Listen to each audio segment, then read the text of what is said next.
And our next email brings us on to ticks. Karen from Dunleary has a dog with ticks on board. 2 ticks she found on, and she's wondering what to do. She's heard old wives' tale about burning them with the butt of a cigarette and that. So, Carl, what do you suggest and what do you do? Well, Paul, what we do in Barks and Bubbles is probably a little bit on the old side, but we cover them in oil. And that's like a vegetable oil or something? Yeah, vegetable oil. It causes no harm to the skin or irritation, and basically smothers the tick. And in that smothering, it releases its grip on the skin. Great. And can be safely removed.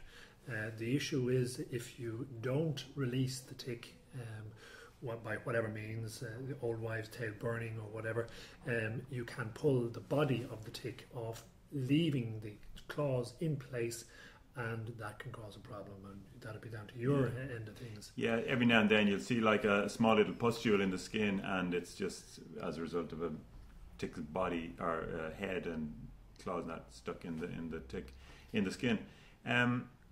Good. And I mean that obviously brings us on then to mites and fleas, which you would probably come across a bit in the salon. Really, mites and fleas would be there's a cycle. You can tell us about the cycle that they take, but they manifest themselves in an actual flea on the hair.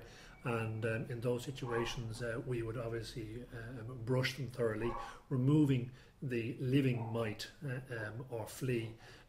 But then you obviously you give treatments and what have you on them. Yeah, there are various products which will prevent and treat for fleas and mites, and they'll also do worms as well, and that's something to bear in mind because you're also worming the dog as well. But the likes of Advocate or Stronghold are excellent products, and they're applied about every 4 to 6 weeks, and they'll prevent fleas, mites, and but there's a life cycle in that, Paul, isn't there? There's a life cycle in the flea, which is approximately a month. So even though you see a flea on the dog, it's not that flea that you're worried about. It's the other 90% that are like 5% of the flea population, let's say, in an environment, be that a house or whatever, 5% are you see on the body. So it's the eggs that the fleas are laying. And they inject that egg into the skin, don't they? No, they lay. No, they would. They lay the eggs in, say, the bedding or the wherever, if there's a particular room or the kennel or that, in the crevices.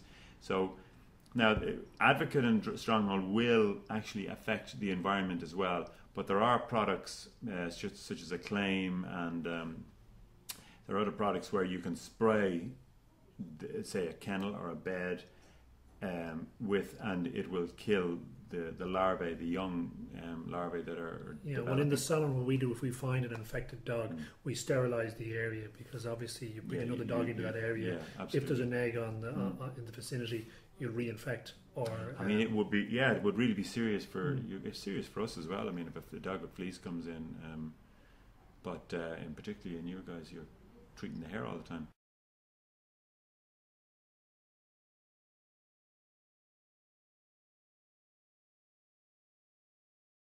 Well, that brings us back to the health and maintenance of your dog, and it's something that happens quite a lot with most veterinary practices, and particularly my own, where people would have brought their dog to me as a result of being with the groomers, and the groomers would have said, "Your dog's got an ear problem, anal glands, or he's coughing," or that's quite common, and so really it's almost like having a paramedic looking at your dog. So you'd see that a good bit, and I know you and yourself. Well, I guess to me, Carl. we would see a dog for a greater period of time, and any one instance, a groom might take anything from 2 to 4 hours, depending on the size of the dog and the mental mindset of the dog.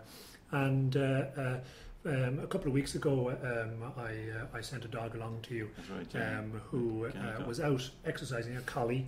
And I was running up the mountains, and the client brought him in for a groom, and said, he swallowed a fly or was chewing on a stick up the mountains, and he's coughing. And well, this raised alarm bells, because kennel cough, extremely contagious. You can tell us about the ins and outs of it, but client didn't know what to do. The recognition of it is somewhat, well, the dog is coughing intermittently. But I recommended he talked to you, and he came over to me, all right, and it was kennel cough. Kennel cough is usually got in, let's say, areas of a large concentration of dogs. But like the flu, you can get it just when you're out walking on the street. That's it from Pet Talk TV today. Hope you enjoyed the show. Any queries or questions, please email them to paul@paulkellyvet.com.